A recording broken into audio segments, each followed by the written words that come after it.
Ils ont une apparence si horrible que Dieu nous a empêchés de les voir pour ne pas nous traumatiser.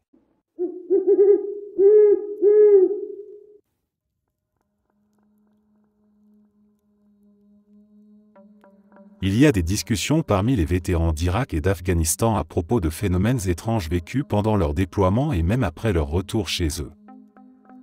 Un ami m'a raconté que lui et quelques-uns de ses soldats avaient été suivis en Afghanistan autour du périmètre du FOB où ils se trouvaient. Ce n'était ni un humain ni un animal. Ils disaient qu'ils entendaient des chuchotements et des incantations portées par le vent. Beaucoup de ces hommes ont commencé à développer des problèmes qui n'avaient rien à voir avec le PTSD ni avec quelque chose de médicalement identifiable, et leurs vies se sont mises à se désagréger. Le pire, c'est que plusieurs de ces soldats faisaient aussi partie d'un groupe païen. Je crois qu'ils ont peut-être joué avec quelque chose qu'ils n'auraient pas dû, ou du moins attiré une attention indésirable d'une autre manière. Avant même de le connaître et d'entendre son histoire, j'ai moi-même vécu une expérience similaire dans le parc à véhicules de mon unité, alors que j'étais de garde. J'ai suivi des bruits étranges dans tout le parc, jusqu'à me retrouver devant un hangar fermé. Une fois à l'intérieur, les sons se sont arrêtés, jusqu'au moment où j'ai voulu sortir. En revenant, la dernière fois que j'ai entendu quelque chose venait de l'intérieur d'un camion blindé fermé à clé. J'ai eu l'impression qu'on se jouait de moi. C'est à cette période que les choses ont commencé à mal tourner pour mon unité. Je préfère croire à une coïncidence plutôt qu'à des forces surnaturelles, mais je n'en suis pas sûr. J'ai aussi été témoin d'événements étranges et inquiétants dans la maison de mon ami, et beaucoup semblaient viser son ex-femme. De nombreuses personnes païennes et intéressées par l'occultisme venaient souvent chez lui, alors je ne sais pas si cela a un lien avec ce qui s'y produisait. Chaque fois qu'il se passait quelque chose, il y avait une odeur forte de soufre et de brûlé. Je ne sais pas si c'était des djinns ou un autre type d'esprit dans le parc à véhicules, mais mes expériences m'ont laissé perplexe et mal à l'aise. Quant à mon ami, je pense que dans son cas cela pourrait très bien être des djinns, tels qu'on les décrit.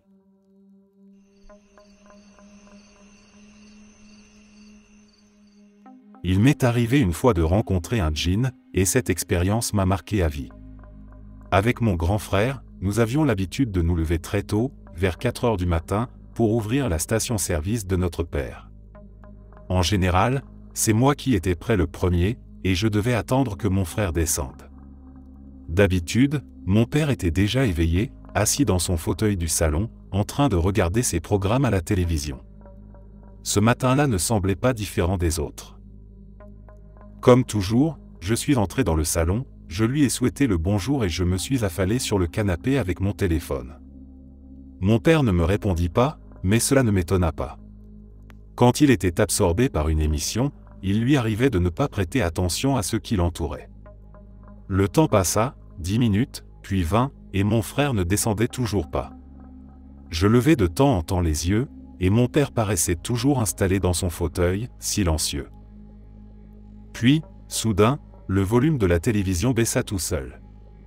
Instinctivement, je tournai la tête vers le fauteuil, il était vide. Mon père n'était plus là. Pourtant, je n'avais entendu aucun bruit, pas le moindre pas, pas le moindre mouvement. Il était impossible qu'il soit sorti sans que je le remarque, la maison était bien trop silencieuse pour que je rate un tel détail. C'est alors que mon frère finit par descendre.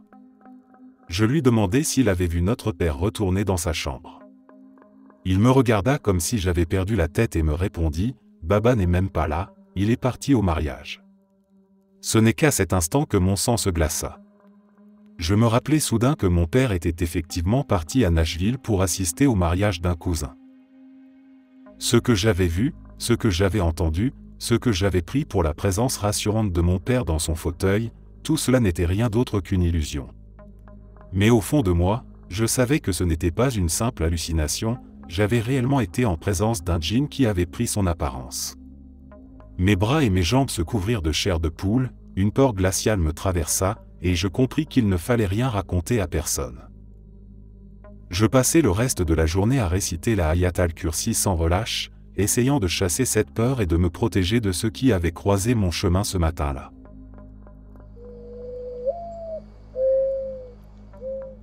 Un garçon de ma classe m'énerve vraiment. Il me touche, me tire, met ses bras autour de moi et fait semblant d'être mon ami.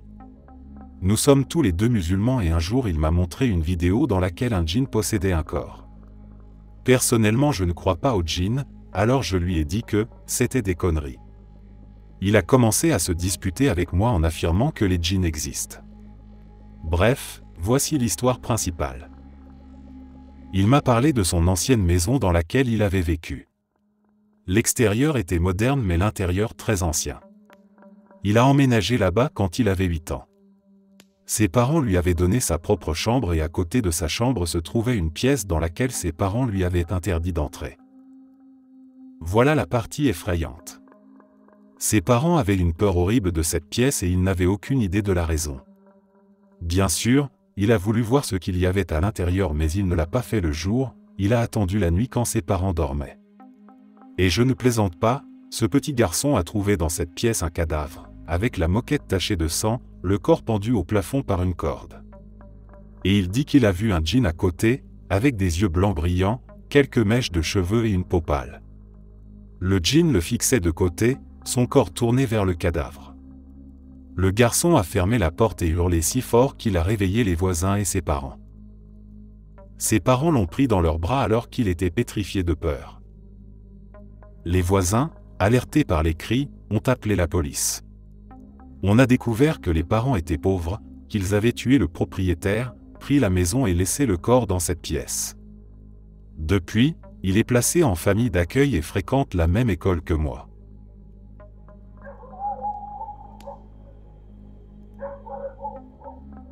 J'ai 3 histoires à raconter.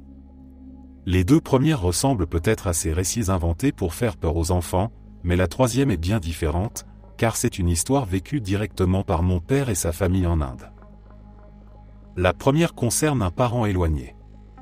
Il était croyant dans le sens culturel du terme, mais il ne prenait pas vraiment au sérieux l'existence des djinns et riait de ceux qui y croyaient. Un jour, il partit en vacances avec sa famille dans une petite ville.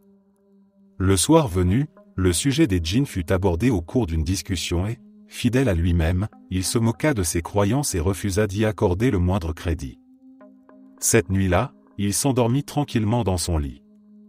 Mais au matin, il se réveilla, dans la salle de bain, avec son lit déplacé jusque-là. Cela resta pour lui un mystère total, et même s'il s'en amusait par la suite, beaucoup y virent un signe qu'il aurait mieux valu ne pas se moquer de ce qui dépasse l'entendement. La 2e histoire m'a été racontée par une cousine. Dans sa famille, un de leurs parents était un enseignant en sciences islamiques. Tous les soirs, après la prière du Maghrib, les enfants et les jeunes se réunissaient autour de lui pour apprendre. Selon elle, il n'enseignait pas seulement aux humains, mais aussi aux djinns qui venaient parfois prendre l'apparence d'enfants. Un soir, alors qu'il faisait cours, il demanda à l'un de ses enfants d'allumer la lanterne. L'enfant étendit alors son bras d'une manière surnaturelle, comme s'il était fait de caoutchouc, jusqu'à atteindre la lanterne et l'allumer. Les autres enfants furent tétanisés devant ce spectacle. L'enseignant, lui, resta calme et demanda simplement à cet élève de ne plus jamais répéter ce geste devant d'autres personnes. La 3e histoire est la plus sérieuse, et je la crois authentique, car c'est mon père lui-même qui en a été témoin avec ses frères et sœurs. Il vivait en Inde, une grande fratrie de 7 enfants. Ils avaient une domestique, une adolescente d'une 15aine d'années, qui venait tous les jours faire le ménage et aider à la cuisine. Un jour, son comportement changea brusquement. Elle se mit à avoir des convulsions, à prononcer des paroles incohérentes, comme si elle n'était plus elle-même. Peu de temps après, des choses étranges commencèrent à se produire dans la maison. Plusieurs membres de la famille aperçurent furtivement une vieille femme aux cheveux entièrement blancs, mais elle disparaissait aussitôt qu'on la voyait, comme une illusion qui se dissipe en un clignement d'œil. Puis vinrent les bruits. De violents vacarmes résonnaient parfois dans une pièce de la maison, mais quand on ouvrait la porte, il n'y avait personne. Mon père m'a raconté qu'un jour, ses sœurs, prises de panique, lui demandèrent d'aller vérifier une de ces pièces d'où provenaient des coups et des cris. Armé d'une paire de ciseaux, il entra, et vit distinctement la vieille femme. Pris de peur, il s'enfuit en courant, et la silhouette se mit à le poursuivre dans le couloir. La famille fit alors appel à un imam. Celui-ci récita des invocations, accrocha des versets du Coran sur les murs, et procéda à des prières de protection dans toute la maison. Peu après, ils découvrirent un morceau de papier enfoui dans un coin de la maison, contenant des cheveux et des ongles, ce qui est un signe connu de sorcellerie et de magie noire. À partir de ce moment, les phénomènes cessèrent. Quelques jours plus tard, la vérité finit par émerger. La jeune domestique avait refusé une proposition de mariage. La famille du prétendant, vexée, aurait eu recours à un sorcier pour jeter un sort de vengeance. C'était donc un cas de magie noire qui s'était abattu sur la maison de mon père. Si je crois cette histoire, c'est parce que, plus de 40 ans après, mon père la raconte toujours avec le même sérieux et les mêmes détails. Rien n'y paraît exagéré ou inventé. Peut-être que le fait que sa famille n'était pas très pratiquante à l'époque, malgré leur identité musulmane, a rendu ce sort encore plus efficace. Mais pour lui et pour ses frères et sœurs, il n'y a aucun doute, ce qu'ils ont vécu était réel.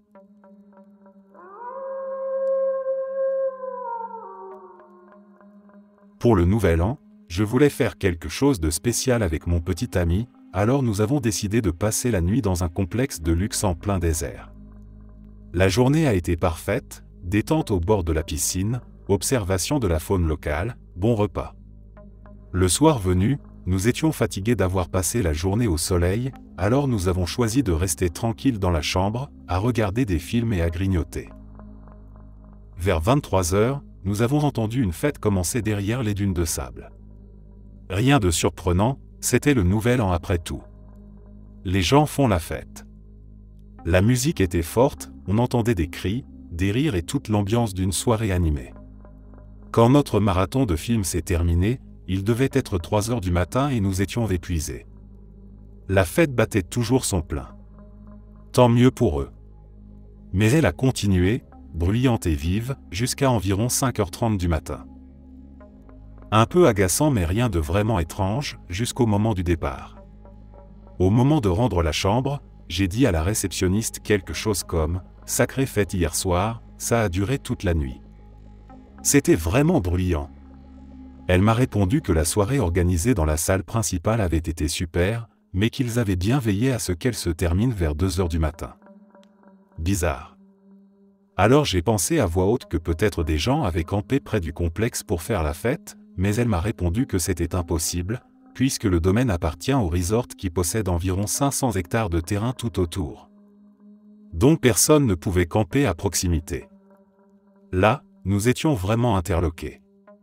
Nous avions bel et bien entendu une fête tout près. Pris d'inquiétude et cherchant une explication rationnelle, nous avons décidé d'aller vérifier l'endroit d'où venait le bruit. Il n'y avait rien. Aucun signe de fête, aucune trace de passage. Juste le désert, vaste et vide. Nous étions complètement effrayés et pressés de partir. Mais je n'arrivais pas à tourner la page. Plus tard, en cherchant sur Internet, je suis tombé sur des récits affirmant que les djinns vivent dans le désert et qu'ils ont l'habitude de se rassembler autour des fêtes et des endroits où l'on boit et s'amuse.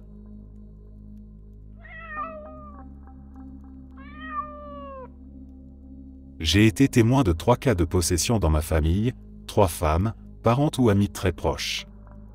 Les signes apparaissaient toujours de la même manière, elles changeaient brusquement d'attitude lorsque retentissait l'adhan ou lorsque quelqu'un récitait le Coran à proximité.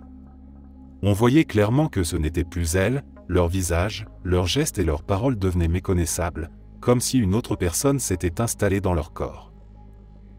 À chaque fois, on faisait appel à des cheikhs. Ils les asseyaient, commençaient à réciter le Coran et à prononcer les adhkars sur elles.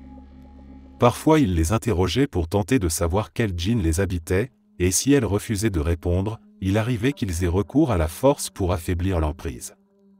Après un certain temps, la présence finissait par céder et s'éloigner, et les femmes retrouvaient leurs esprits, désorientées, incapables de comprendre ce qui s'était passé ni pourquoi elles s'étaient comportées ainsi. Mais je me souviens aussi d'un faux cas, une expérience qui m'a marqué autrement. C'était au Royaume-Uni. Une famille avait un enfant d'environ 8 ou 10 ans. Pour moi, il était évident qu'il souffrait d'un handicap mental, mais sa famille croyait qu'il était possédé. Ma tante m'avait demandé d'accompagner sa mère avec mon cousin pour assister à une séance chez un exorciste. Dès notre arrivée, je trouvais l'homme étrange. Il semblait mal à l'aise et posait beaucoup de questions sur nos origines et l'endroit où nous avions grandi. Je ne comprenais pas encore pourquoi, mais son comportement me mettait déjà en garde. Quand la séance commença, l'exorciste fit attacher le garçon et nous demanda de l'aider à le maintenir.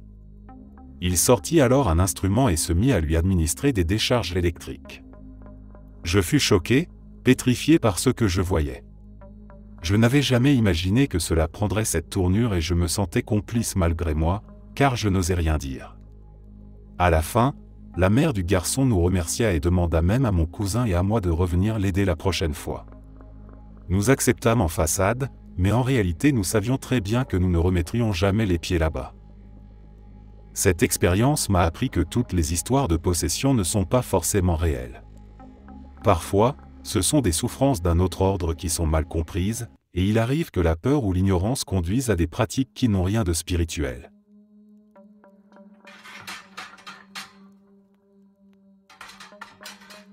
Ma tante louait une maison familiale pour elle, sa fille, son fils et son mari.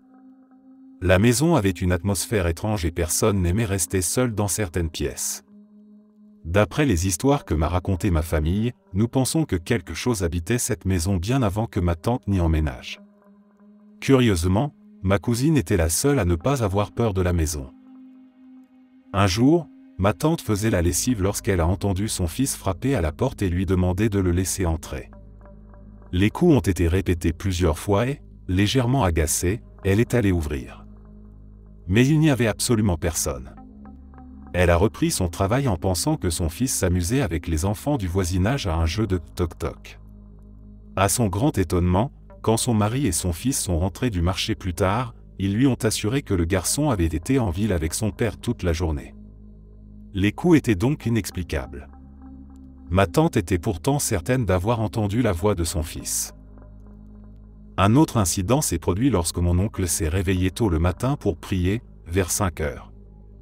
En revenant de la pièce où il avait fait sa prière, il passait près de l'escalier, éclairé faiblement par la lumière du soleil levant.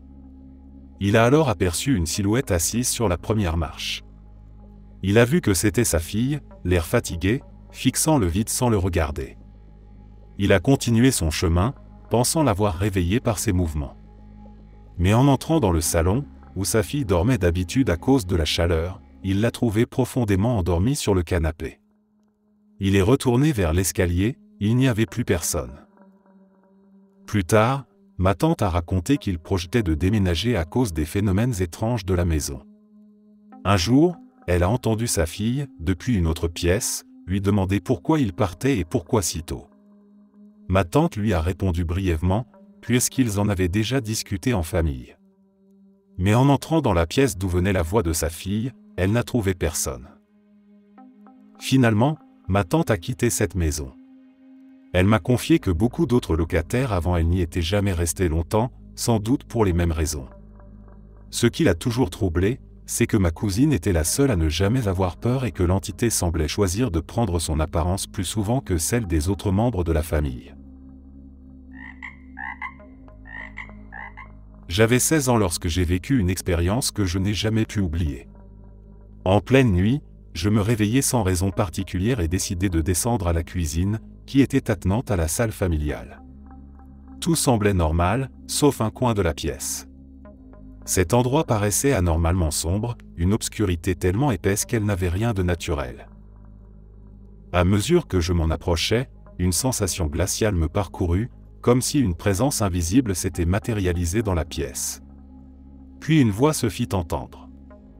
D'abord, c'étaient des mots incompréhensibles, comme un murmure distordu. Mais peu à peu, ces sons se transformèrent en quelque chose de plus distinct, comme des versets du Coran récités à l'envers. Pourtant, ce n'était pas une voix humaine. Cela ressemblait au grognement rauque d'un chien qui aurait appris à parler, avec une intonation lourde et démoniaque. Je restai figé sur place, incapable de bouger, tandis que cette voix continuait, emplissant l'air d'une atmosphère oppressante. Cela dura 2 longues minutes, mais pour moi, chaque seconde paraissait interminable. Puis soudain, tout s'arrêta. La voix se tut, l'obscurité anormale se dissipa, et la pièce retrouva son aspect habituel. C'est à ce moment que ma mère surgit en courant dans la cuisine, alertée par je ne sais quoi.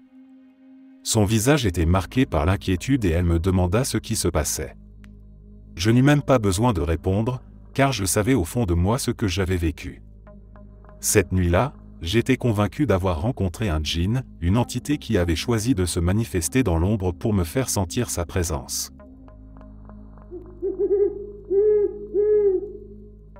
C'était aux premières heures d'un matin du début des années 2000 qu'une femme d'âge moyen fut retrouvée inconsciente sur une route d'un faubourg de Diwania, au Koweït. Transportée à l'hôpital, elle raconta une histoire terrifiante aux autorités. Elle était musicienne et avait été engagée pour animer une soirée dans une grande villa du quartier.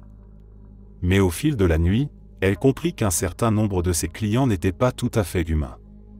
Elle tenta de fuir, mais échoua. Selon les récits parus dans la presse koweïtienne à l'époque, la femme jouait d'un instrument traditionnel. Elle avait d'abord refusé la proposition car on ne joue normalement pas de musique durant le mois de Ramadan. Mais son mystérieux client insista et lui proposa le triple de son cachet habituel. Finalement, elle accepta. Un chauffeur envoyé par les organisateurs vint la chercher et, au début, tout semblait être une soirée banale. Mais autour de minuit, des choses étranges commencèrent à se produire. Un groupe de jeunes filles, situé au centre de la pièce, se mit à danser avec une violence inouïe. Leurs longues robes se soulevèrent et laissèrent entrevoir leurs jambes. Or, ces jambes n'étaient pas humaines.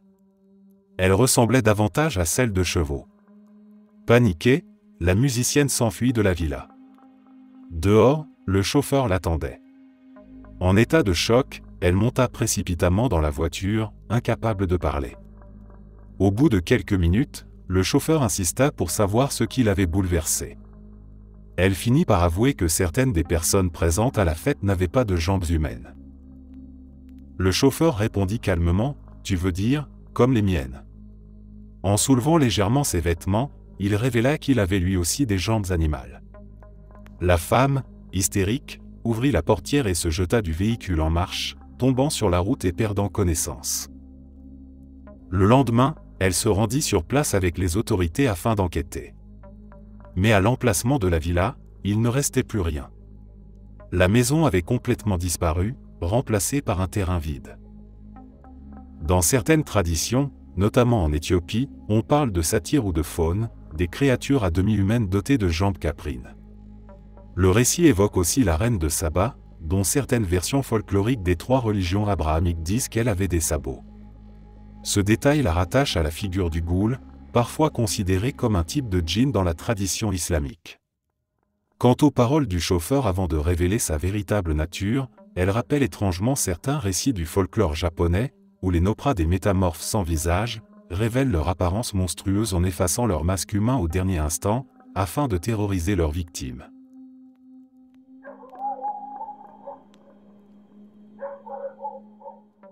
Depuis mon enfance, j'ai toujours été attiré par l'occulte, mais je ne m'étais jamais aventuré bien loin, me contentant de pratiques considérées comme accessibles, comme la Wicca, le New Age ou encore quelques expériences de magie du chaos.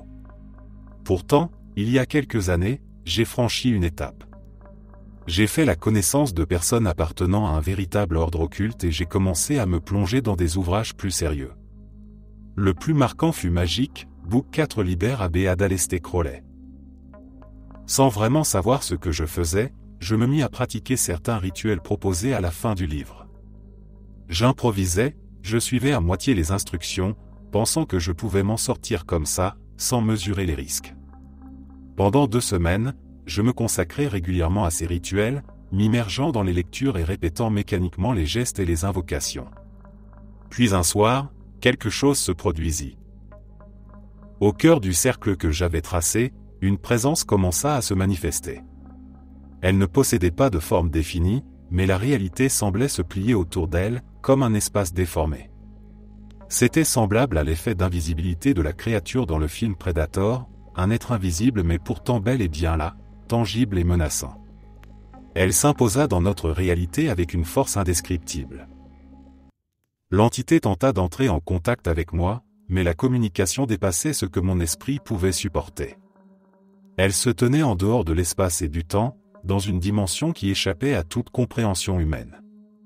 J'avais l'impression d'être un simple poisson rouge observant son bocal, incapable d'imaginer le monde extérieur. Pendant quelques instants, j'eus une vision de la réalité elle-même, mais depuis un point situé en dehors d'elle. J'ai entrevu que tout ce que nous appelons espace et temps n'est qu'une infime portion d'une réalité bien plus vaste, d'un monde de dimensions supérieures dont nous ne percevons qu'un reflet. Cette rencontre m'a brisé. Pendant près de 2 mois, je n'étais plus moi-même. J'essayais tant bien que mal de comprendre ce qui m'était arrivé, mais chaque fois que je replongeais dans ce souvenir, je me heurtais à une peur insurmontable. Pour continuer à vivre normalement, j'ai dû dresser des barrières mentales, refouler une grande partie de l'expérience, car son intensité menaçait ma raison. J'ai fini par donner un nom à cet être, je l'appelle V. Avec le temps, j'ai commencé à croire qu'il ne s'agissait pas d'une entité isolée, mais d'une partie d'un ensemble d'êtres que je nomme le plérôme. Ces entités seraient à l'origine des légendes et des récits que l'on retrouve à travers le monde, les anges dans les textes sacrés, les fées dans les contes, les devas de l'hindouisme, et même les djinns dans la tradition islamique. Peut-être que tous ces récits ne sont que des fragments, des interprétations humaines d'un même phénomène, celui d'êtres qui existent au-delà de nos dimensions et qui, parfois, trouvent une brèche pour entrer dans notre monde.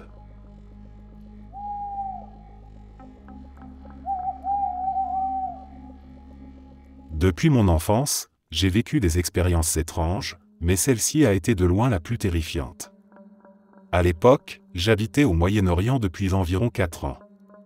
Un soir, après être rentré du travail, j'ai dîné, regardé un peu la télévision puis je suis allé me coucher après minuit. Je n'étais pas encore endormi, j'en suis absolument certain. J'étais allongé sur le côté, une main sous l'oreiller, tournée vers le bord du lit, et je pensais simplement à ce que j'avais à faire le lendemain. C'est alors que j'ai senti une présence près de moi. Pas un contact direct, mais la chaleur d'un corps très proche, comme quand quelqu'un se tient tout contre vous. La chose ne m'a pas touché, mais elle s'est mise à respirer profondément, si près de ma nuque que je pouvais sentir son souffle chaud sur ma peau. Puis elle a parlé. Je reconnais immédiatement la langue arabe, même si je ne la comprends pas. Pourtant, ce n'était pas de l'arabe. C'était autre chose, une langue proche mais différente. Et la voix, elle n'avait rien d'humain. Pas de lèvres, pas de corps physique. C'était comme si le son venait directement de sa gorge, un grondement guttural. Ma réaction a été instinctive. Une peur glaciale m'a traversé la colonne vertébrale et j'ai poussé un cri. J'ai donné des coups de pied et des coups de poing dans le vide pour m'éloigner de cette présence. En une fraction de seconde, je me suis levé, j'ai allumé la lumière, mais il n'y avait rien. Mon cœur battait à toute vitesse, j'étais terrorisé et incapable de m'arrêter de pleurer. J'ai dû rallumer la télé et regarder des dessins animés idiots jusqu'au lever du soleil pour retrouver un semblant de calme. Plus tard, j'ai raconté l'histoire à mon compagnon de l'époque, il est musulman, et lui en était convaincu, c'était un djinn. Je ne suis pas une personne religieuse, mais cette expérience m'a convaincu qu'il existe bien plus que ce que nos sens peuvent percevoir.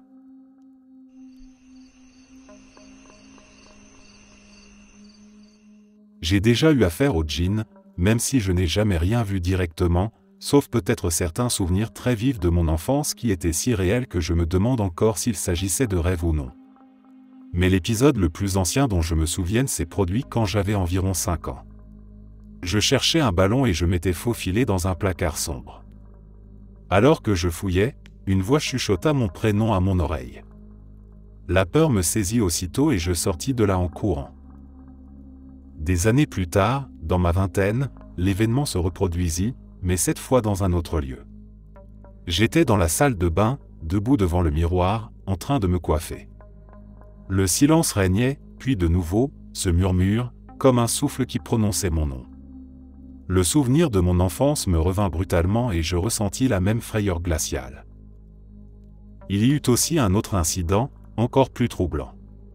Une nuit, alors que j'étais dans ma chambre, la poignée de la porte se mit à tourner doucement, comme si quelqu'un essayait d'entrer. Je priai immédiatement et le mouvement s'arrêta.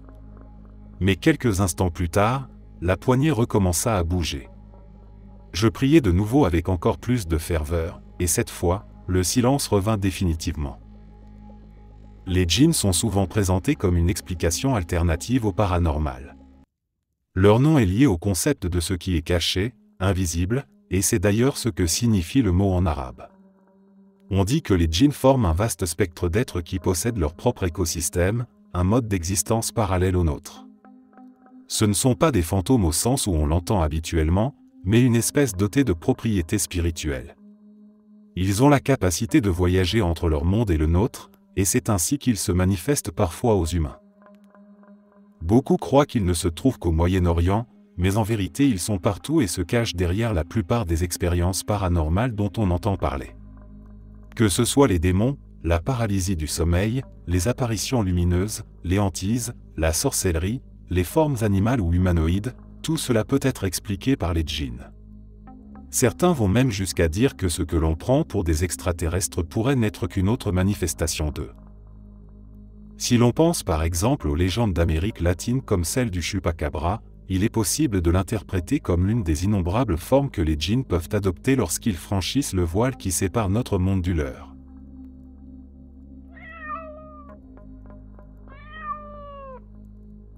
Depuis que je suis toute petite, j'ai toujours vu des silhouettes floues, senti des présences inhumaines et entendu des choses que moi seul semblais percevoir.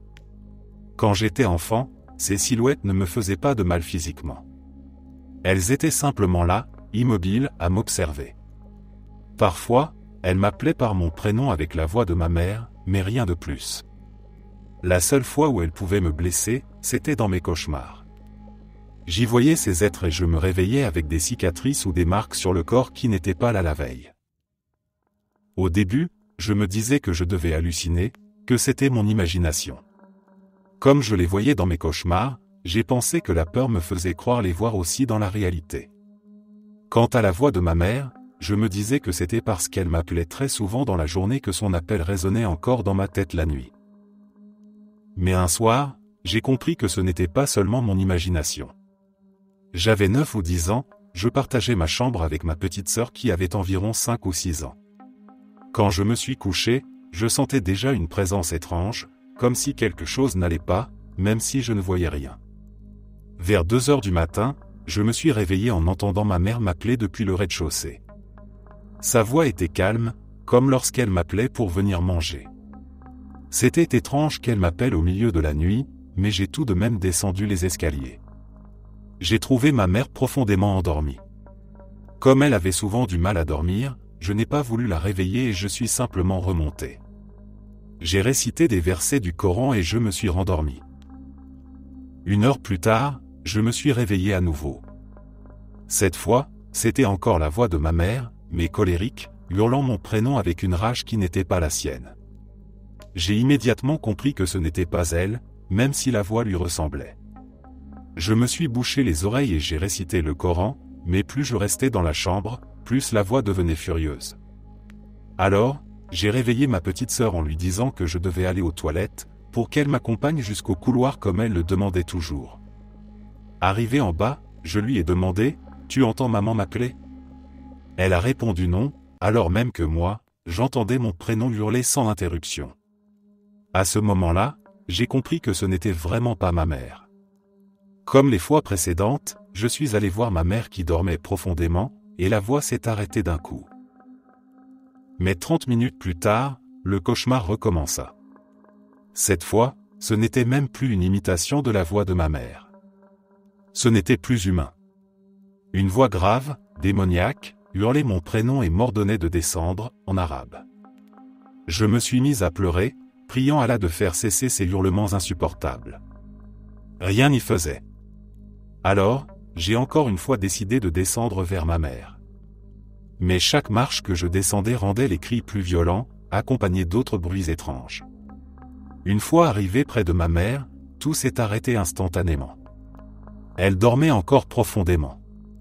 Je n'ai pas voulu la réveiller.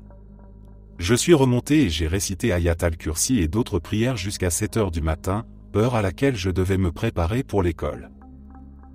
Le matin, j'ai tout raconté à ma mère. Nous en parlons encore parfois aujourd'hui. Et ce n'était qu'un épisode parmi tant d'autres. Toute ma vie, j'ai cherché des réponses à ces expériences.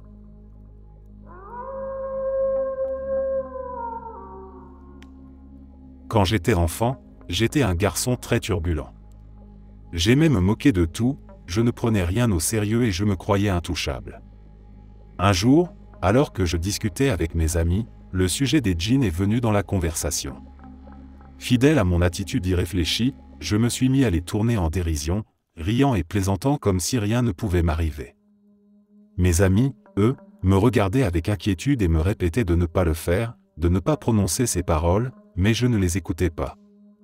Je suis même allé plus loin, je me suis mis à insulter les djinns ouvertement, convaincu que ce n'était que des histoires pour faire peur aux enfants. Pourtant, au fond de moi, une petite voix me disait que je jouais avec quelque chose que je ne comprenais pas et qu'il pourrait m'en coûter cher. En quittant mes amis pour rentrer chez moi, je vis soudain un chat noir apparaître juste devant moi. Rien d'étonnant à première vue, sauf que l'animal me fixait sans bouger, ses yeux étaient d'un blanc éclatant, sans pupilles, et puis l'impensable se produisit. Le chat se mit à parler d'une voix étrange, grave et résonnante. Les mots sortaient de sa gueule, mais je n'arrivais pas à en saisir le sens, tant j'étais saisi par la peur. Je pris mes jambes à mon cou et courus jusqu'à la maison. Tremblant, je me précipitai dans la salle de bain pour me rafraîchir. Je me lavai le visage et les mains, espérant chasser cette impression cauchemardesque. Mais quand je relevai la tête pour regarder dans le miroir, mon sang se glaça. Ce n'était plus mon reflet qui apparaissait dans la glace.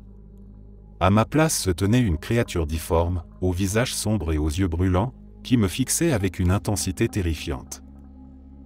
Je voulus m'enfuir, mais mon corps refusa d'obéir. C'était comme si mes pieds avaient été cloués au sol, comme si une force invisible m'empêchait de bouger. J'étais prisonnier de ce regard. Je ne sais pas comment cela s'est produit, mais après quelques instants, j'ai réussi à retrouver le contrôle de mes jambes et je me suis échappé de la pièce en courant, le cœur prêt à exploser. Depuis ce jour, ma vie a changé. Je n'ose plus jamais me moquer de ce que je ne comprends pas et j'évite à tout prix de provoquer ce que je ne vois pas. Je vis toujours avec la peur de revoir ce visage dans un miroir et, bien souvent, je détourne le regard lorsque je passe devant une glace, car je ne veux pas risquer de croiser à nouveau cette présence qui m'a marqué à jamais.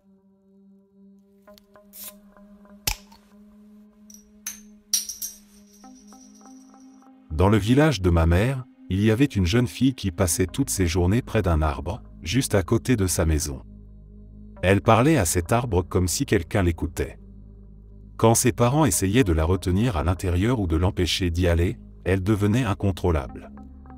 Ses yeux rougissaient et elle criait que son mari l'attendait là-bas, qu'il allait mourir sans elle si elle ne le rejoignait pas. Parfois, elle se mettait même à ramasser la terre sous l'arbre et à s'en frotter le visage et les cheveux.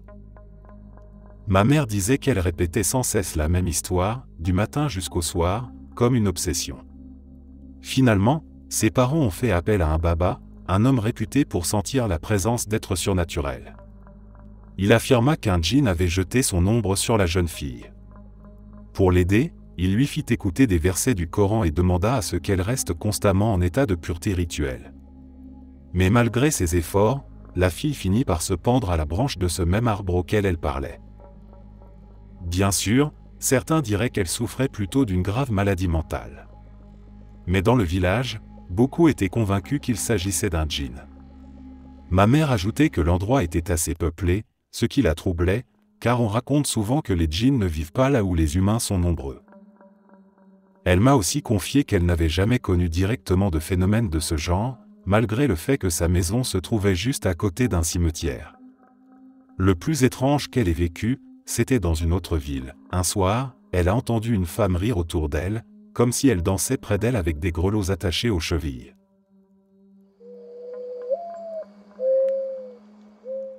J'ai une tante que j'appellerai tante Fauzia.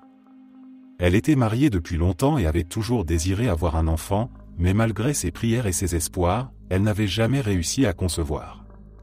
C'était une femme pieuse, connue pour sa foi inébranlable, qui accomplissait sans faute ses 5 prières quotidiennes. Un jour ensoleillé, elle se rendit chez ma grand-mère et entra dans la salle de prière pour s'y recueillir. Personne ne s'inquiéta de son absence, chacun pensant qu'elle passait simplement un moment de méditation et de dialogue avec Dieu. Pourtant, après 2 heures de silence, des cris terrifiants, inhumains, semblables à ceux d'un animal blessé, résonnèrent dans toute la maison. Nous nous précipitâmes alors vers la pièce et découvrîmes une scène insoutenable. Tante Fauzia gisait au sol, dans un état de souillure et de folie inexplicable. Elle s'était couverte d'excréments et en avait enduit les murs ainsi que les Corans posés dans la salle. Jamais auparavant elle n'avait montré le moindre signe de déséquilibre mental. Ma grand-mère, bouleversée mais déterminée, lui demanda ce qui se passait. Tante Fauzia se retourna alors, et ce n'était plus sa voix qui sortait de sa bouche. Avec un ton rauque et étranger, elle parla en pandjabi et déclara qu'elle avait dévoré Fauzia, qu'elle avait mangé ses enfants et qu'elle viendrait bientôt nous dévorer tous. La terreur fut telle que ma grand-mère enferma la pièce de l'extérieur et rassembla tous les enfants, nous ordonnant de courir prévenir mon oncle à son travail. Elle lui demanda de faire venir un malim ou un molana, car seule une force spirituelle pouvait affronter ce qui se trouvait à l'intérieur de tante Fauzia. La possession dura 5 jours entiers. L'affaire s'était répandue dans tout le village et même au-delà, au point qu'un prêtre catholique fut invité à tenter de l'aider. Mais rien ne changea, et ma tante continuait à être habitée par une force qui la poussait à blasphémer, à hurler et à souiller tout ce qui se trouvait autour d'elle. On dut l'attacher avec des cordes pour qu'elle ne détruise pas davantage. Les enfants n'avaient pas le droit de l'approcher, mais je me souviens avoir souvent jeté des coups d'œil discrets par la fenêtre. J'avais 12 ans et ce que je voyais me glaçait le sang. Finalement, les malims décidèrent de faire appel à un grand cheikh venu du Yémen. On l'appelait le cheikh Roquette. Le voyage fut long, il fallut 3 jours en dos pour qu'il atteigne la côte kenyane avant de se rendre chez nous. Lorsqu'il arriva, il demanda des choses précises, une poule blanche, une chèvre blanche, un œuf et un bloc de béton encore humide. Il commença alors ses prières et son rituel d'exorcisme. La chèvre et la poule furent sacrifiées, et d'une manière mystérieuse, le cheikh attira l'entité maléfique dans l'œuf. L'œuf fut immédiatement scellé dans le béton et confié à mon oncle, avec l'ordre de le jeter dans les eaux profondes du lac Victoria. Aussitôt le rituel achevé, tante Fauzia tomba dans une sorte de sommeil profond. Le lendemain matin, elle se réveilla comme si rien ne s'était passé. Elle retrouva sa sérénité, sa santé et sa piété, et avec le temps, contre toute attente, elle finit par avoir un enfant.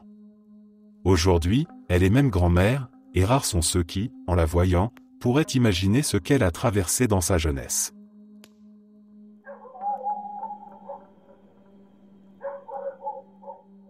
Cette histoire est complètement vraie. Cependant, puisque j'en suis le seul témoin, je ne peux évidemment fournir aucune preuve pour vous convaincre. J'en suis conscient. C'était en 2001. À cette époque, je réparais les transformateurs d'irrigation dans les villages. Un de mes clients, dans le district de Midyat à Mardin, en Turquie, m'appela. Il me dit, « Tu dois venir ici d'urgence. » Il devait être autour de 17 ou 18 heures. Je répondis, « D'accord, j'arrive. » Je pensais, c'est une route de 3 heures.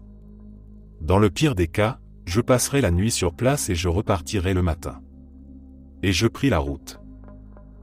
Ma voiture tomba en panne alors qu'il me restait environ 30 à 40 km avant d'arriver au village. Il était près de 22 heures et la nuit était tombée. Je me mis à attendre en me disant que quelqu'un finirait bien par passer et m'aider. Mais malgré mon attente, personne ne vint. Mon téléphone n'avait aucun réseau. Devant moi, il y avait une petite colline. Je me dis, peut-être qu'en montant là-haut, j'aurai du réseau. Je pourrais appeler mon client et lui demander de venir me chercher. J'y allais, mais il n'y avait toujours pas de signal. Pendant ce temps, j'aperçus 2 hommes qui s'avançaient vers moi. Je pensais qu'il devait y avoir un village tout près.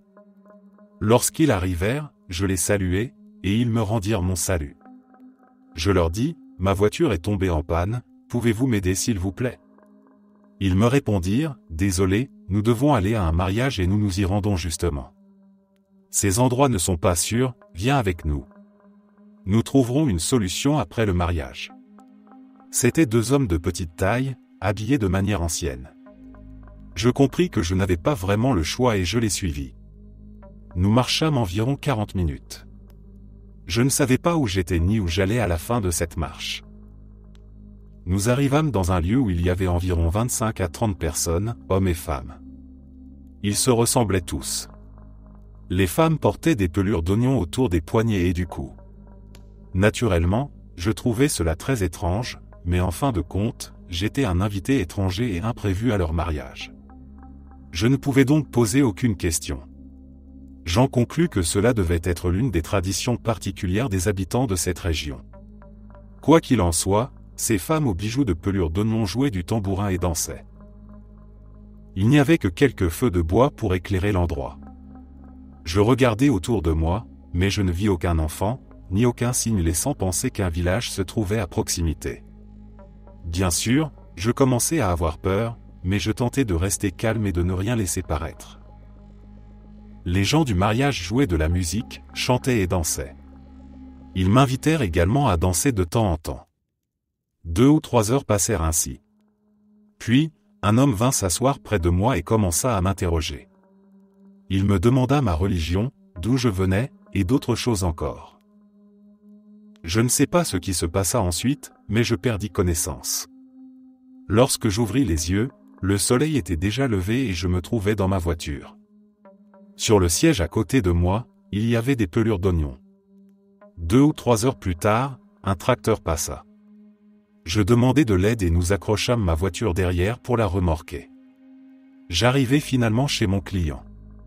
Celui-ci m'avoua avoir été très inquiet jusqu'au matin. Je lui racontai ce qui m'était arrivé. Il me dit que ses aînés avaient déjà vécu ce genre d'événement à plusieurs reprises. Il me répondit, « Tu es tombé sur un mariage de djinns. » Voilà tout. Note, selon une croyance répandue en Anatolie, les pelures d'oignons seraient la nourriture des djinns. Selon une autre croyance, elles constituent leur monnaie ou leur parure.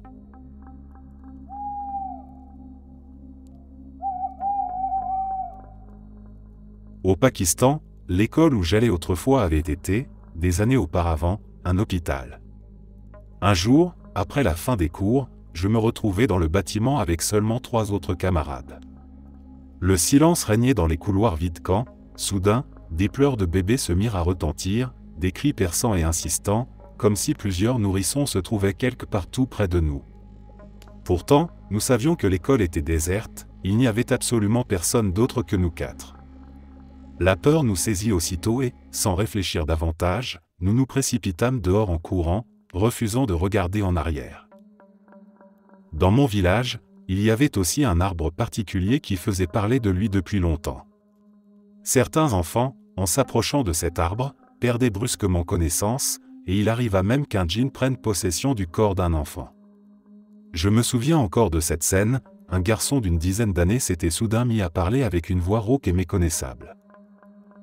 Il saisissait des objets autour de lui et les lançait contre les gens, ses gestes étaient violents et incontrôlables.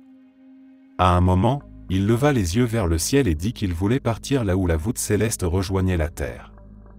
Plus tard, lorsque des habitants allèrent chez lui pour s'assurer qu'il allait mieux, il les accueillit avec des mots troublants, leur disant qu'ils étaient venus voir ce qu'il était devenu. Toujours dans ce même village, il existe une maison dont tout le monde affirme qu'elle est hantée. La réputation de ce lieu s'est transmise de génération en génération et même la famille qui y vit reconnaît la présence des djinns, bien qu'elle affirme qu'ils ne les dérangent jamais. Les habitants racontent que les portes s'ouvrent et se referment seules, que les lampes s'allument et s'éteignent sans que personne n'y touche. On dit que bien avant que la maison soit construite, il circulait déjà des rumeurs sur la présence de djinns à cet endroit précis, ce qui renforce encore aujourd'hui la conviction que la demeure est occupée par des forces invisibles. J'avais 13 ou 14 ans à l'époque. Un jour, je suis allé avec mon frère ramasser du bois de chauffage. En marchant, nous ramassions les branchages secs que nous trouvions sur la route, ceux qui pouvaient servir à brûler, et nous les mettions dans le sac au fur et à mesure. Je me penchai, ramassai 1 ou 2 brassées et, en revenant vers mon sac, je vis qu'il était déjà plein. Mon frère était loin de moi et il lui était impossible d'avoir fait cela. Je lui demandai tout de même, « Frère, je suis déjà devant toi. Si encore j'étais derrière, ce serait différent. Mais comment aurais-tu pu remplir un si grand sac en si peu de temps ?» Nous poursuivîmes notre chemin. Nous commençâmes à ramasser du bois près du ruisseau. Je frappais les arbres secs avec ma tare à 1. Mais les arbres autour de moi craquaient et tombaient d'eux-mêmes, comme les effets sonores dans les films d'horreur.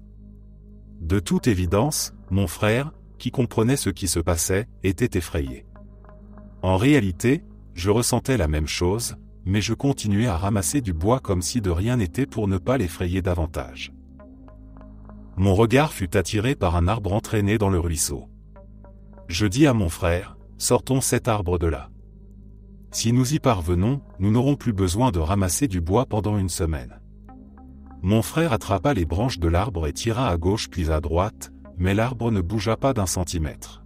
« Frère, c'est impossible. » Au moment même où je touchais l'arbre, je ne l'avais pas saisi, seulement effleuré, il sortit de la boue et se posa sur la rive comme s'il avait été poussé par une main invisible. En voyant cela, mon frère jura, « Je ne viendrai plus jamais seul avec toi ici. » Et s'enfuit. Je me souviens avoir crié malgré moi en le voyant partir, « Ne raconte pas ça à mon père. » Quand je terminai mon travail et que je rentrai à la maison, je vis que l'oncle de mon père était venu nous rendre visite. C'était un homme étrange, intéressé par les sciences occultes des Kawa, dont on disait qu'il avait épousé une djinne, qui jouait du tambourin et plongeait sa tête dans le poêle en feu pour la ressortir aussitôt.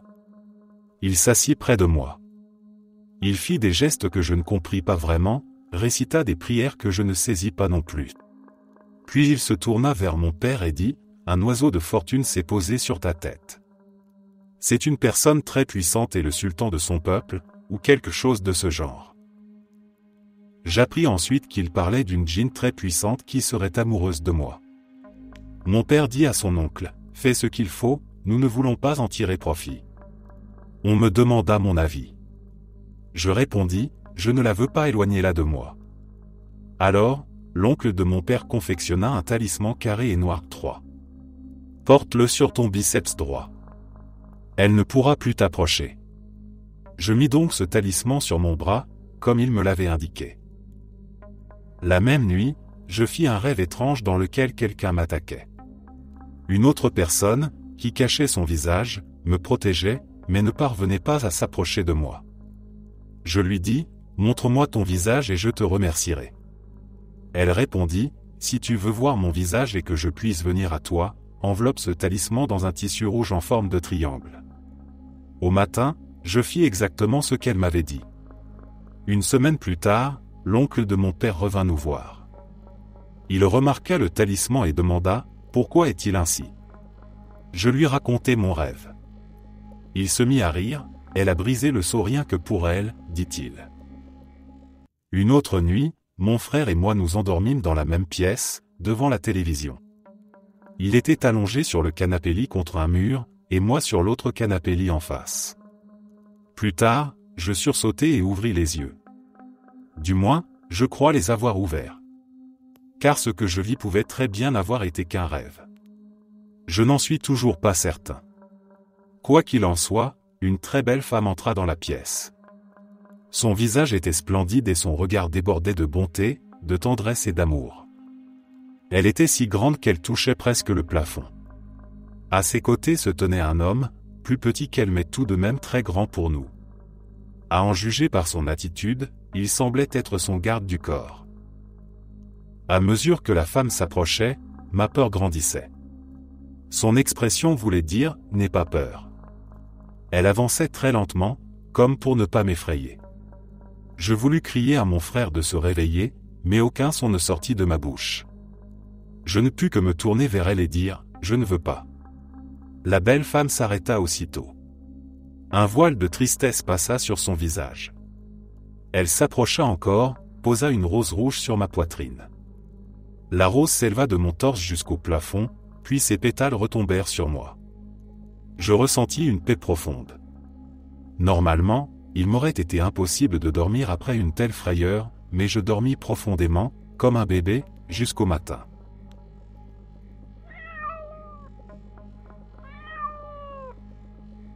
Une amie de ma famille m'a un jour raconté, avec beaucoup de réticence, une histoire étrange qui concernait son frère lorsqu'il faisait ses études à l'université au Pakistan dans les années 70. À cette époque, il partageait sa chambre avec un camarade avec lequel il s'était lié d'amitié depuis longtemps, au point que leurs deux familles avaient fini par se rapprocher. Ils avaient suivi plusieurs années de cours ensemble et vivaient dans le même dortoir, partageant leur quotidien comme des frères. Un soir, après être rentré très tard, le frère de mon ami se sentait épuisé et n'avait qu'une envie, se glisser immédiatement dans son lit. La lumière restait allumée près de la porte et il demanda à son colocataire de bien vouloir l'éteindre. Ce dernier répondit alors d'une manière inattendue, presque menaçante, en lui disant que s'il insistait pour qu'il éteigne la lumière, leur amitié prendrait fin. Le frère éclata de rire, pensant que son ami plaisantait et insista à nouveau pour qu'il se lève et appuie sur l'interrupteur. La discussion se poursuivit un moment, l'un suppliant et l'autre refusant obstinément de bouger.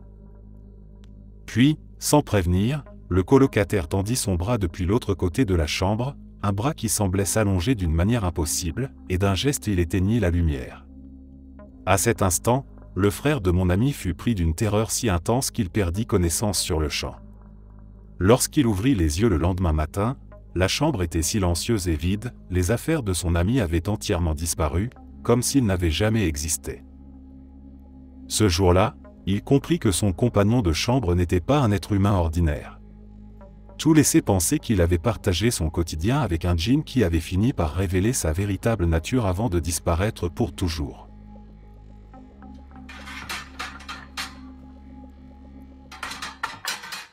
J'ai 24 ans, je suis assistant social et je passe la majeure partie de mes journées à conduire pour aller chez les gens. En grandissant, ma mère me racontait ses expériences paranormales, qui s'étaient produites tout au long de sa vie. J'ai toujours été un peu jaloux, car rien de tel ne m'était jamais arrivé. Jusqu'au jour où j'ai travaillé de nuit chez Amazon, centre de distribution Amazon.com. Je travaillais sur la chaîne, à placer des boîtes de chaussures dans d'autres boîtes avant de les envoyer sur le tapis roulant. Le long de ce tapis, il y avait environ 20 postes pour que les employés puissent travailler. Or, ce soir-là, nous n'étions que 2 sur cette ligne, moi et un homme qui me mettait très mal à l'aise. Je dois préciser que j'ai toujours une certaine intuition pour ressentir quand une personne dégage quelque chose de mauvais. Chaque fois que cet homme venait travailler sur ma ligne, il choisissait de se mettre juste à côté de moi. Et ce soir-là encore, alors qu'il restait 18 autres postes libres, il s'installa au mien. Un vrai bizarre. Comme j'aime avoir mon espace, je suis parti prendre une pause aux toilettes. Quand je suis revenu, je me suis mis à un autre poste. C'est là que les choses devinrent étranges. Je levai les yeux de mon travail et regardai plus bas sur la ligne. Je le vis, immobile à son poste, en train de me fixer. Il ne faisait rien d'autre que me fixer. Son visage n'exprimait absolument rien, son corps ne bougeait pas. Il me fixait simplement. Ses yeux étaient entièrement noirs. Ses yeux noirs étaient l'incarnation du mal.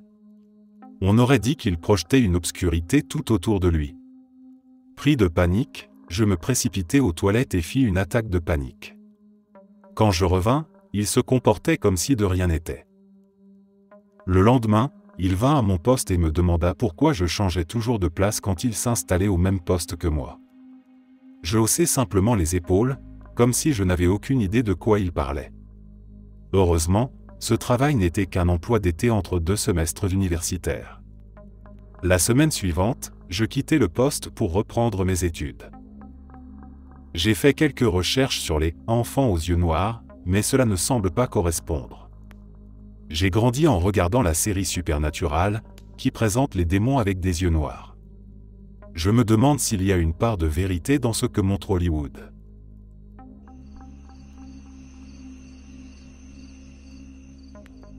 J'étais encore un enfant, sûrement moins de 10 ans. Je jouais simplement avec mon tricycle dans le jardin, c'était juste après le crépuscule, à l'heure du maghrib. Je roulais, insouciant, quand soudain je remarquai quelque chose. Une silhouette me regardait. Elle souriait, pas d'une manière effrayante, mais plutôt comme si elle se moquait gentiment, un sourire qui disait « Eh bien, qu'est-ce que tu regardes ?» C'était le genre de sourire qu'un adulte lancerait à un enfant qui dit une bêtise drôle. Ce n'était pas menaçant, seulement étrange. La créature avait une apparence particulière. Imaginez un dessin de lumière, comme ces peintures faites avec un rayon lumineux dans l'obscurité. Sauf qu'ici, c'était une lueur verte qui dessinait le contour d'une forme humaine. Et ce qui m'a marqué, c'est sa tête. Elle ressemblait à un homme portant un grand chapeau rond et gonflé, comme les toques blanches des boulangers. Je l'ai fixé quelques secondes, d'abord plus surpris que terrorisé. Mais au fil des instants, la peur monta et je repris mes esprits. Je laissai mon tricycle et je courus à l'intérieur de la maison, le cœur battant, pour tout raconter à ma mère. Même aujourd'hui, des années plus tard, cette vision reste vive dans mon esprit. Ce sourire étrange, cette silhouette dessinée par la lumière verte et ce chapeau improbable ne m'ont jamais quitté.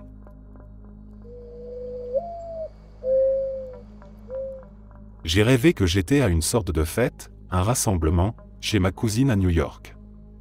Pourtant, ce n'était pas vraiment sa maison, et les gens qui s'y trouvaient n'étaient pas ma famille.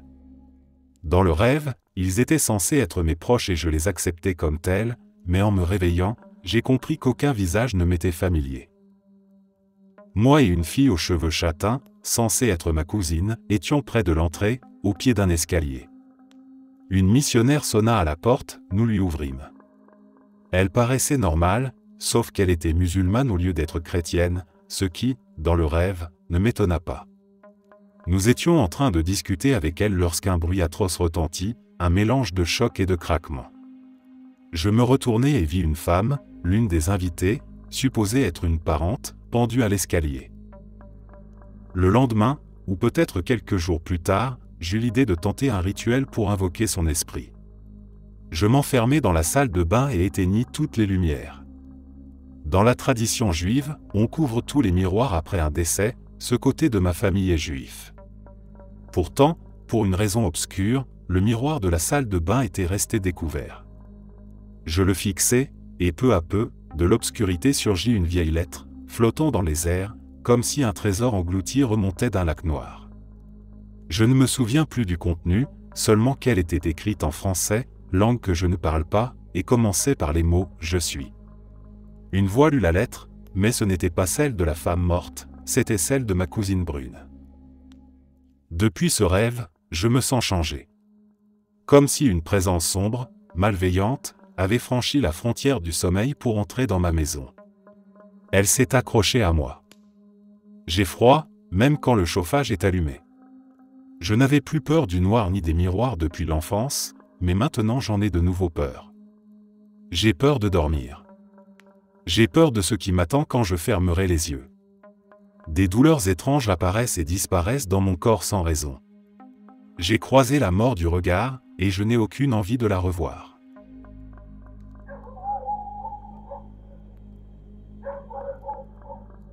J'écris aujourd'hui parce que je soupçonne un djinn de m'accompagner depuis que je l'ai aperçu.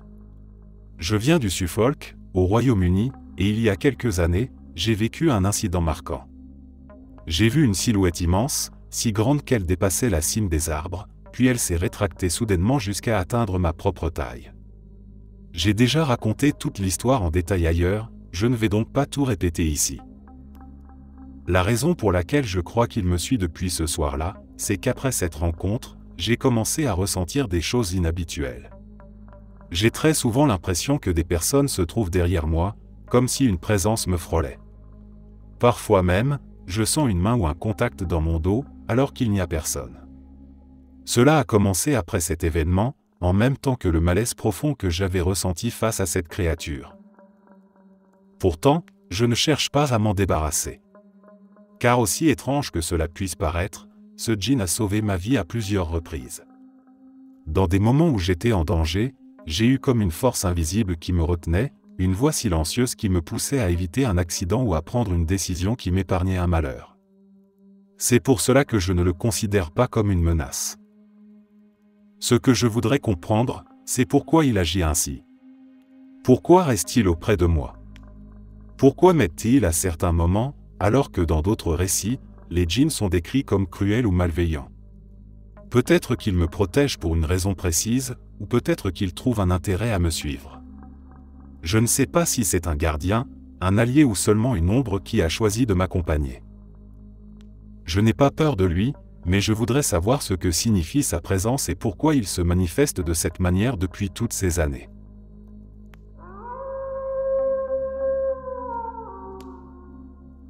Le fils de nos voisins était pilote d'un petit avion. Il avait les cheveux roux, tout comme son jeune frère. Un jour, il partit en vol avec ce dernier et tous deux ne revinrent jamais. Leur disparition plongea leur mère dans un désespoir profond. Elle chercha sans relâche une explication, dépensa ce qu'elle pouvait, alla voir toutes sortes de personnes qui promettaient de l'aider, mais aucune piste ne menait à ses fils. Les années passèrent et, à force d'insistance, elle finit par entendre parler d'un religieux pakistanais, un Maulana, réputé pour entrer en contact avec les esprits. Elle fit venir cet homme du Pakistan jusqu'au Kenya, là où je vivais, et à ce moment-là je n'avais que 7 ans. Le Maulana apporta un grand plateau rempli d'eau et commença à scruter sa surface. Il prononça des invocations et dit qu'il appelait les djinns pour qu'ils révèlent l'endroit où se trouvaient les garçons disparus. Mais avant de livrer ce qu'il voyait, il demanda que 2 enfants, un garçon et une fille de 7 ans, fixent l'eau et décrivent ce qu'ils percevaient. Dans le voisinage, les seuls enfants de cet âge étaient mon ami Sonny et moi. Nous nous assîmes devant le plateau et, comme entraînés dans un état second, nous parlâmes en même temps. Nous décrivîmes une scène étrange et identique. Nous disions voir un avion écrasé près d'une rivière, dans un bosquet d'arbres, sur les pentes d'une haute montagne. À côté de l'appareil, un garçon pâle aux cheveux roux formant des dreadlocks marchait parmi des hommes eux aussi coiffés de dreadlocks. Il semblait vivre avec eux, torse nu, presque nu d'ailleurs, et il fumait une pipe en marchant. La famille, qui avait presque tout perdu, rassembla ses dernières ressources pour organiser une nouvelle expédition dans les montagnes d'Aberdare. Les chercheurs fouillèrent longuement et, contre toute attente, ils retrouvèrent l'avion accidenté. Mais le plus incroyable fut qu'ils découvrirent aussi le plus jeune des 2 frères, vivant toujours, intégré dans un groupe de Momo, ces résistants qui s'étaient cachés dans la forêt depuis la guerre d'indépendance. L'enfant avait grandi parmi eux, adoptant leurs coutumes et leurs habitudes. Mais au moment du sauvetage, l'argent manquait et la famille ne put pas payer le Maulana. On racontait alors que, vexé et trahi, il avait lancé une malédiction contre eux. Les voisins rapportaient qu'il avait murmuré des paroles terribles en les quittant. 5 ans plus tard, le garçon retrouvé fut découvert mort dans des circonstances effroyables. On avait bourré sa bouche de billets de banque. Il s'était égaré dans la drogue, avait fréquenté des gens dangereux, et cette fin tragique renforça l'idée que le Maulana avait bien maudit sa famille. 10 ans après l'accident d'avion, j'avais 16 ans. Je tombais malade brutalement et je restais alité, presque inconscient, durant 2 jours. On me crut perdu. Quand je repris conscience, ma meilleure amie Sonny venait de mourir subitement d'une crise d'asthme. 3 jours auparavant, nous étions tous les 2 en parfaite santé, et sa mort frappa tout le monde de stupeur. Bien plus tard, j'appris une rumeur étrange. On disait que mon père avait fini par payer le Maulana, des années après, pour que je sois épargné. Selon certains, les djinns avaient réclamé ce qu'ils avaient vu dans l'eau ce jour-là et n'avaient pas accepté que l'un de nous 2 leur échappe sans contrepartie. Mon père était médecin, rationnel, très peu religieux. Mais même lui reconnaissait qu'il s'était produit quelque chose d'inexplicable. La famille de ma mère, en revanche, était profondément superstitieuse. Ils sacrifièrent des animaux, firent des prières et passèrent des jours entiers à tenter d'apaiser les esprits. Rien n'y fit. Au fil des ans, plusieurs membres de notre famille furent touchés par des phénomènes étranges. Certains semblaient atteints de maladies mentales soudaines, puis guérissaient brusquement après des rituels religieux. D'autres affirmaient avoir été possédés et leurs troubles disparaissaient aussi vite qu'ils étaient apparus, comme si les djinns avaient relâché leur emprise. Aujourd'hui je suis moi-même un professionnel de santé, rationnel et peu enclin à croire aux superstitions. Pourtant, avec ce que j'ai vu et ce que j'ai vécu, je ne peux nier que certaines choses échappent complètement à la logique.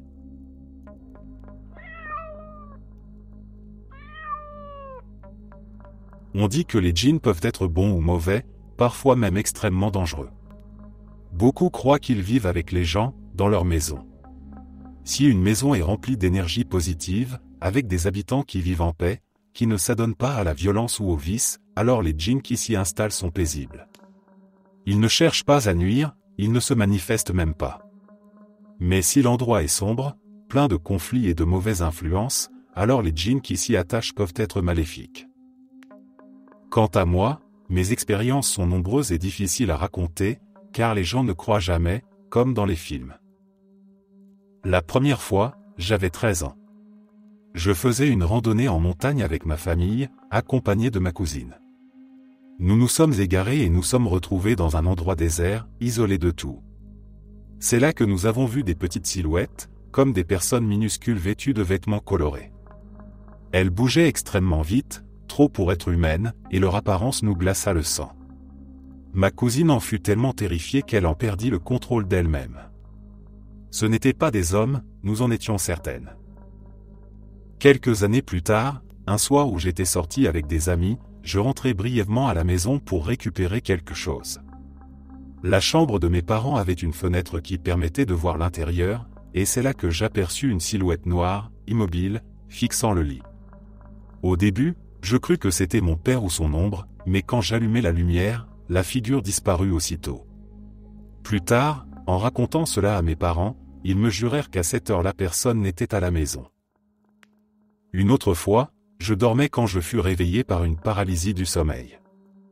Je connaissais déjà cet état, alors je ne paniquai pas immédiatement. Mais quand je parvins à bouger à nouveau, je vis une créature près de mon lit. Elle avait l'allure d'un sanglier, avec un museau difforme, et tenait une flûte qu'elle portait à ses lèvres. Le son qu'elle produisait était grinçant et terriblement perturbant. J'étais figé de dégoût et d'effroi, incapable de comprendre ce que je voyais. Je ne pus dormir durant 2 jours après cela. Il y eut aussi cet autre épisode de paralysie du sommeil.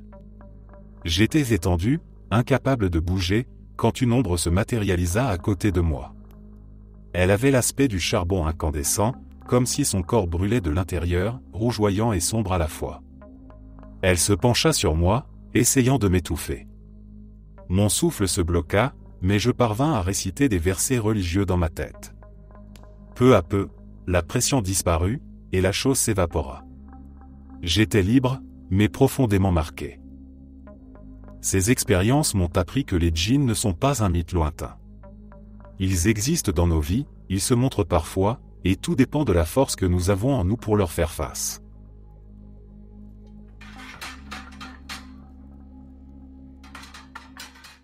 Quand j'étais enfant, ma mère a vécu une expérience dont elle parle encore aujourd'hui. C'est une femme très spirituelle, habituée aux prières et à la méditation, et à cette époque elle avait la responsabilité de notre mosquée avec un autre membre de la communauté. Un matin, elle devait ouvrir seule, car l'autre responsable était absent, mais elle s'était mise en retard et, dans sa précipitation, elle prit un mauvais chemin. La mosquée se trouvait dans un quartier réputé dangereux, marqué par des histoires de fusillades, de gangs, et elle était située en bordure d'une grande route déserte, entourée de terrains vides. C'est précisément là que ma mère s'engagea sans le vouloir. Son téléphone était éteint, faute de batterie, et il n'y avait pas encore de GPS dans chaque voiture comme aujourd'hui. Elle roulait donc à l'aveugle, de plus en plus inquiète, quand elle réalisa qu'une voiture la suivait depuis un certain temps.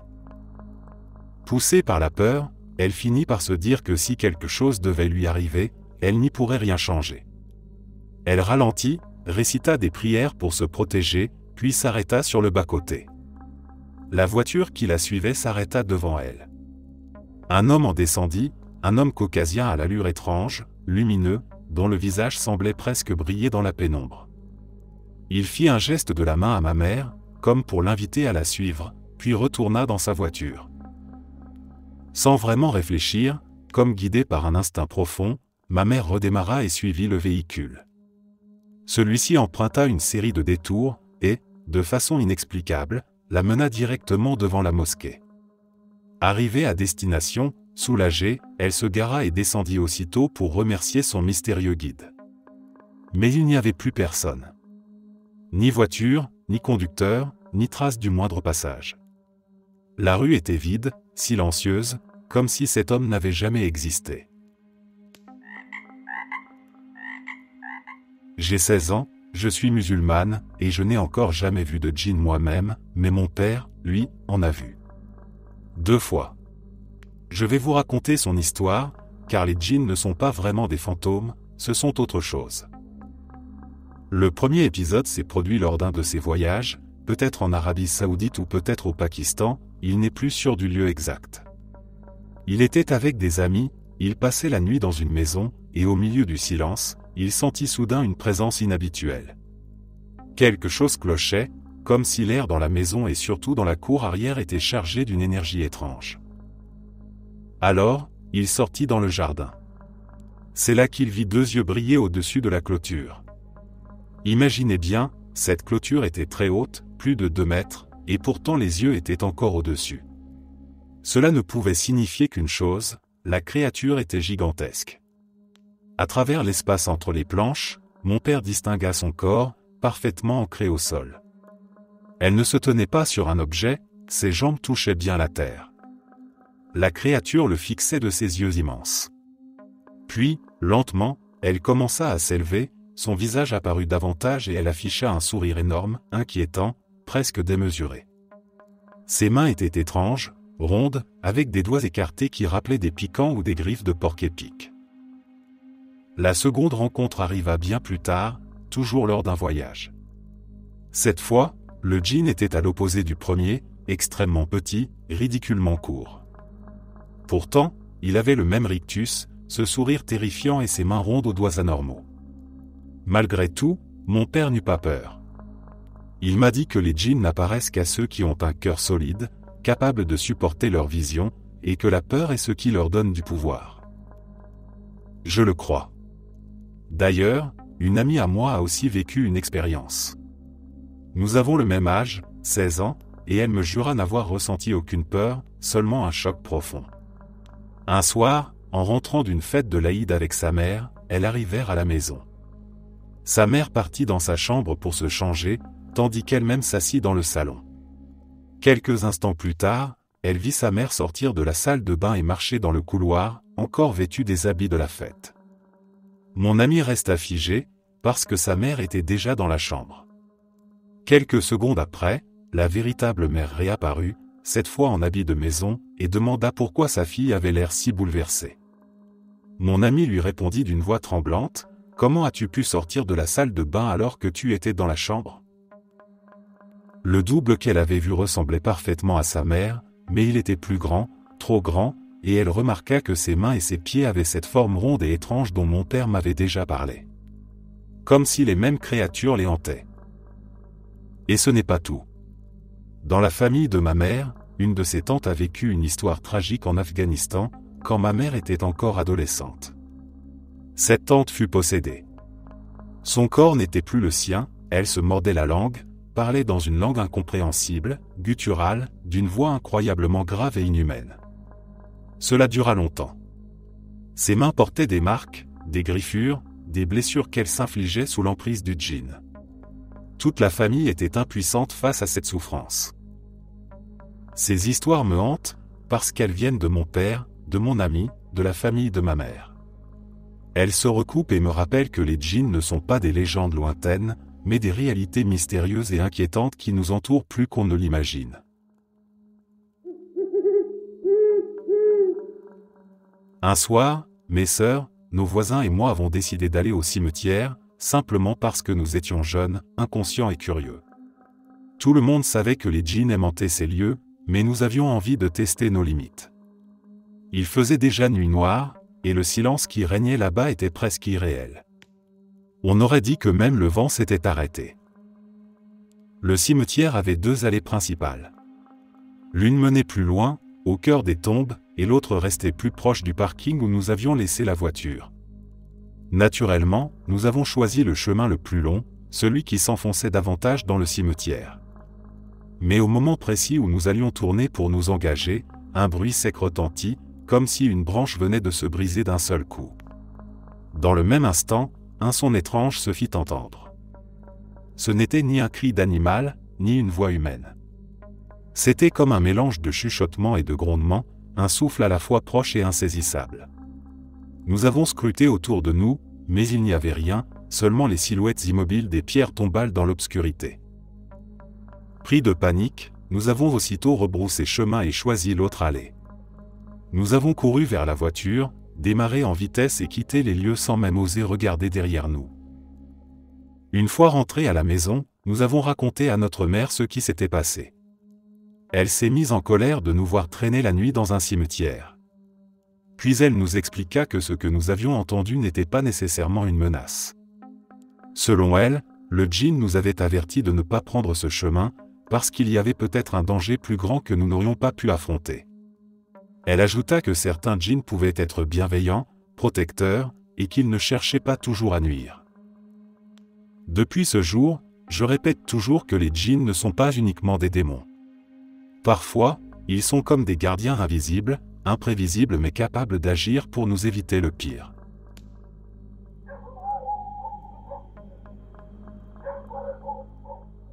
J'ai entendu cette histoire d'un ami musulman. Il y avait dans un village un vieil homme humble qui se consacrait à l'entretien des tombes. Les habitants de l'endroit étaient pauvres et les cimetières restaient souvent négligés. L'herbe poussait longue et fine, la terre s'effritait et les sépultures finissaient recouvertes de poussière. Cet homme, par respect pour les morts, venait régulièrement couper les herbes folles, remettre un peu d'ordre et prier pour les défunts. Un jour, il alla s'occuper de la tombe d'un parent. Il travailla des heures à nettoyer la pierre, à dégager les alentours, à arracher les mauvaises herbes. Absorbé par sa tâche, il ne vit pas le temps passer.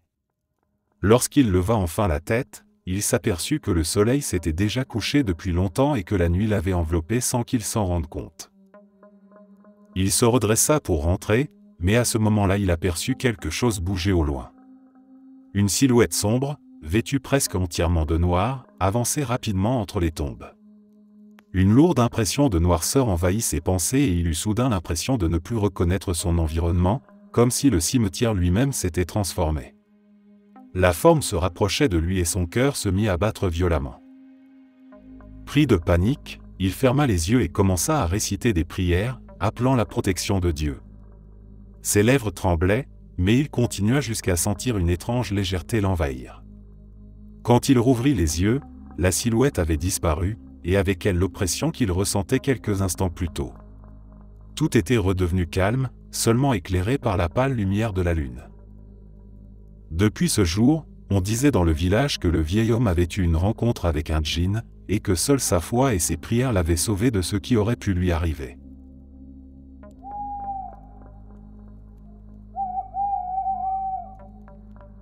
C'était un soir d'été dans la campagne marocaine.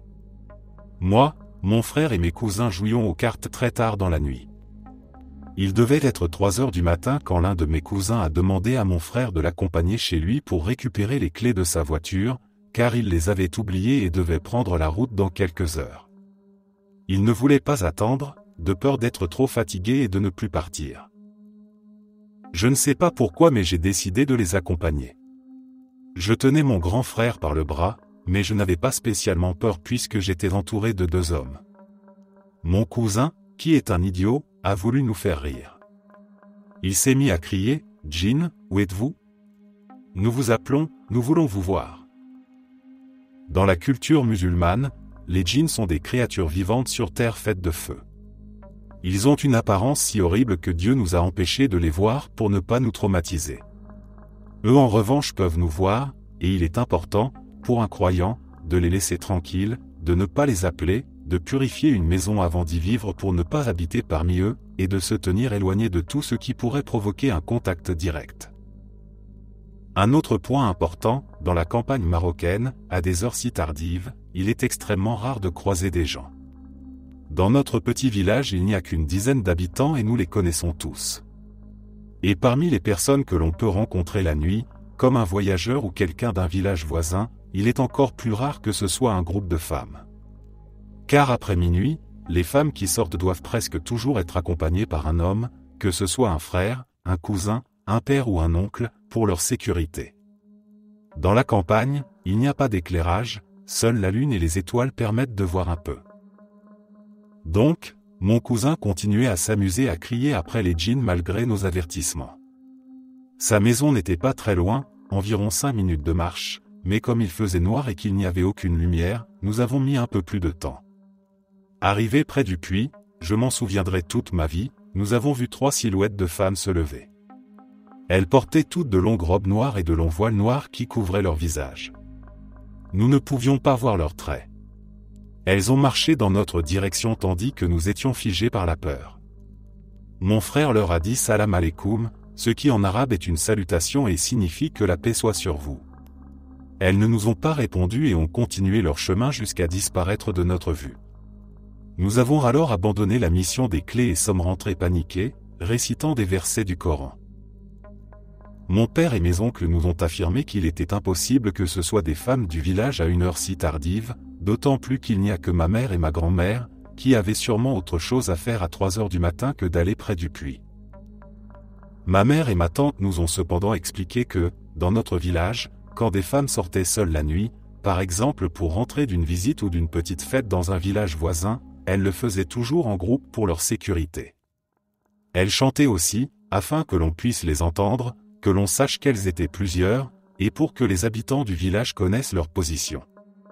Elles nous ont dit que cette coutume existait depuis des générations et que, très jeunes déjà, on leur avait appris à le faire. Je le confirme, car chaque année depuis mon enfance mes parents m'emmènent au village, et chaque fois que je sors avec les femmes après le coucher du soleil, elles chantent toujours fort des chants traditionnels. Il était donc impossible que ce soit des femmes du village. Tout le monde nous a dit que nous avions rêvé, mais nous n'avions pas rêvé. Mon frère se rappelle encore chaque détail. Nous avions 16 et 19 ans à l'époque, aujourd'hui j'en ai 26, et grâce à Dieu je ne les ai jamais croisés de nouveau.